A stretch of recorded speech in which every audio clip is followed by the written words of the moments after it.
Bien, je reformule la question que vous venez de poser pour pour nos auditeurs. Vous me dites que ça n'est pas très clair pour vous, la règle de Batel Beshishim et Batel Berov. En vérité, ces règles-là ont des ramifications innombrables selon les sujets. Donc on ne va pas, dans le cadre de cette courte question-réponse, traiter de tout, d'autant on a fait pas mal de vidéos là-dessus. Donc je vous invite à vous approcher du YouTube et de voir d'après les titres. Mais pour autant, on va en reparler un peu plus tard. Sachez juste que fondamentalement, ce qu'il faut retenir, d'abord l'expression Battel Beshishim. De quoi parle-t-on quand on dit Battel Beshishim?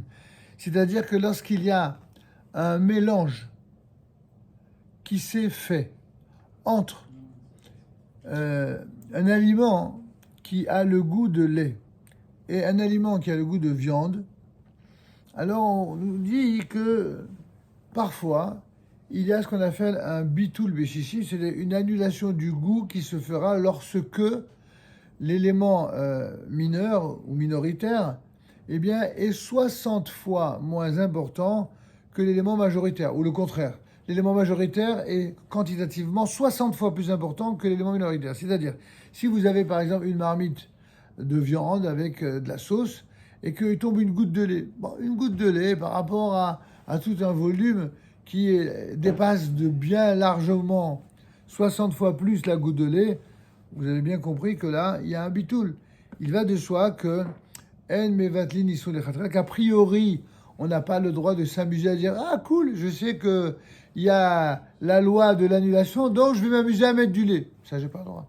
Si je fais exprès de mettre une goutte de lait dans de la viande, c'est interdit, j'ai même pas le droit de la consommer. Mais si je fais pas exprès, vous allez dire comment on pourrait ne pas faire exprès? Ben, une maman qui donne le biberon à son bébé et qui, en faisant 50 choses comme le font souvent les femmes très capables, où elles s'occupent du bébé, elles s'occupent de la cuisine, elles s'occupent de ceci, de cela. Alors dans ce cas-là, si en allant vite, elle a fait tomber une goutte de lait ou un petit jet de lait du biberon, mince. Et tout d'un coup, ils se rendent compte, alors, étant donné que ça n'a évidemment pas été volontaire, et que c'est ce qu'on appelle donc Bediavad, c'est la posteriori, que devient le mélange, puisqu'il y a 60 fois plus de quantité de l'un par rapport à l'autre, alors on dira que ce sera Batel Beshishim. Maintenant, dans quel cas on parle de Batel Beshishim 60 fois?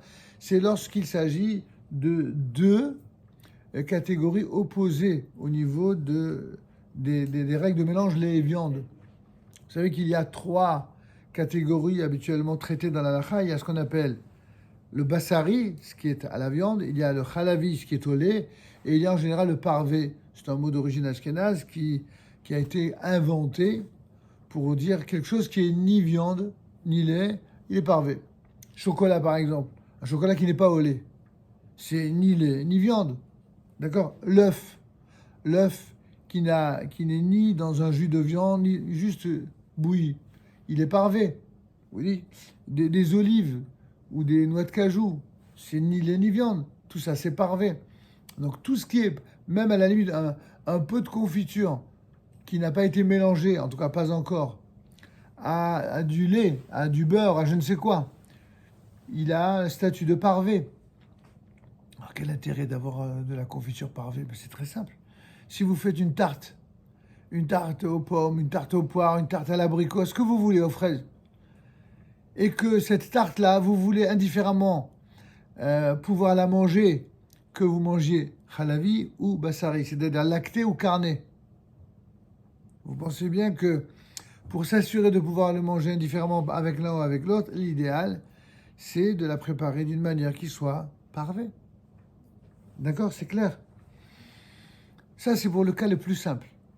Quand il s'agit de Batel Berov, il s'agit d'une annulation non plus par 60 fois, mais simplement la majorité.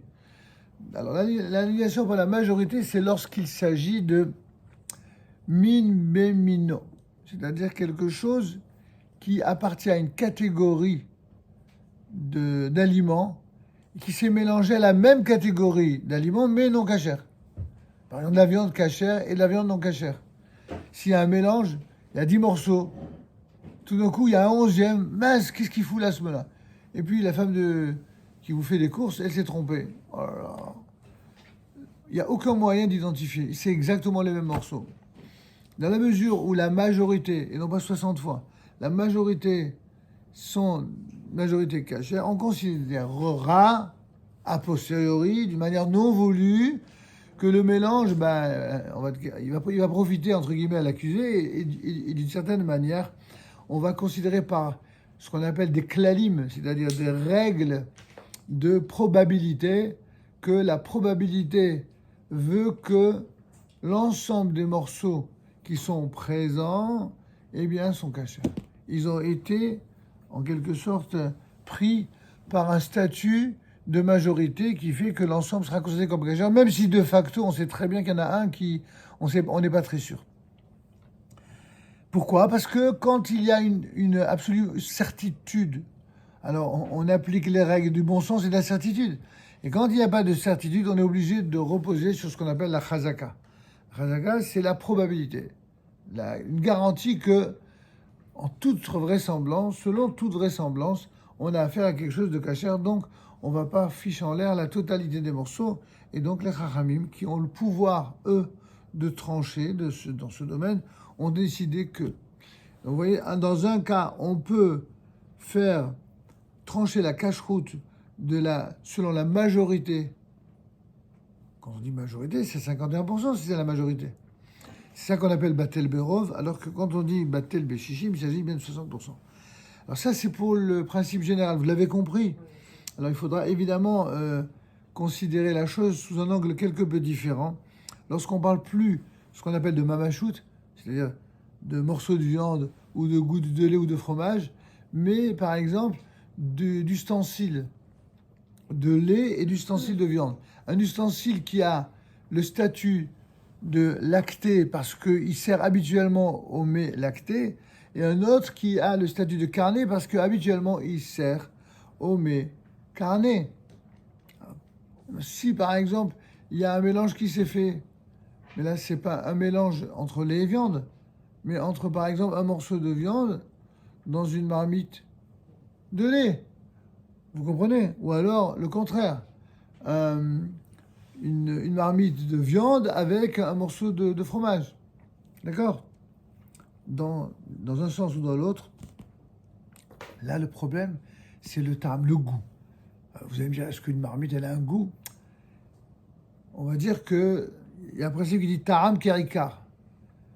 Un ustensile, il absorbe, même si ça semble symbolique pour la plupart d'entre nous, sur le plan de la halakha, il absorbe le goût du dernier aliment qui a été cuit dedans. Mais dans quel cas on dit que l'ustensile absorbe le goût en question? C'est dans les 24 heures qui suivent la cuisson. En d'autres termes, votre marmite de viande, pendant 24 heures, elle a un statut de viande. Et votre marmite de lait, pendant 24 heures, elle a un statut de lait. Et donc, si le mélange s'est fait dans les 24 heures, alors on pourra recourir au principe de 60 fois sans problème. Vous comprenez ou pas? Mais si, écoutez-moi bien, si le mélange éventuel, la confusion du Kelly, se fait plus de 24 heures après sa dernière utilisation, on n'a besoin de rien faire du tout. Aucune cachérisation, rien. On considère que les 24 heures ont estompé le goût, d'autant que la marmite en question, bien sûr, a été nettoyée avec du détergent, avec un produit, et que le produit qui passe notamment par la vaisselle, eh bien, il vient corrompre le goût qui était dans la marmite. Voilà, je vous ai dit pour l'instant l'essentiel pour la question que vous avez posée, mais évidemment, pour chaque cas, et vraiment cas par cas, il y a plusieurs cas qui sont évoqués. Certains, je crois qu'on les a déjà fait ensemble, et d'autres que nous ferons, si Dieu veut. Et on reviendra si vous le voulez bien. D'accord ? Très bien.